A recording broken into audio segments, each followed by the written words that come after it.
13న polling బూత్లో button నొక్కి గెలుపుకు కారకులవ్వండి. బీటీపీ కాలువ పనులు ఆపింది వైసీపీ ప్రభుత్వం.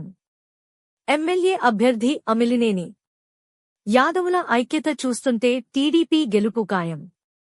మంత్రి ఇసుక దోపిడీ చేసి తన సీటు మార్చుకుంది.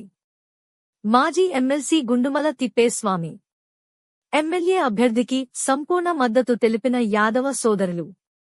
అనంతపురం జిల్లా కళ్యాణదుర్గం తెలుగుదేశం పార్టీ కార్యాలయం ప్రజావేదిక వద్ద యాదవ సోదరుల ఆత్మీయ సమావేశానికి వేలాదిగా తరలివచ్చిన యాదవ సోదర సోదరీమణులు. ఆత్మీయ సమావేశానికి ముఖ్యాతిథులుగా కళ్యాణదుర్గం తెలుగుదేశం, బీజేపీ, జనసేన పార్టీల ఉమ్మడి అభ్యర్థి అమిలినేని సురేంద్రబాబు, మాజీ ఎమ్మెల్సీ గుండుమల తిప్పేస్వామి, అఖిల భారత యాదవ సంఘం అధ్యక్షులు కుబేర్ యాదవ్ గారు, కాబోయే ఎమ్మెల్యే అమిలినేని సురేంద్రబాబు గారికి, వేదికను అలంకరించినటువంటి నా బంధువులకు, అన్నలకు, తమ్ములకు,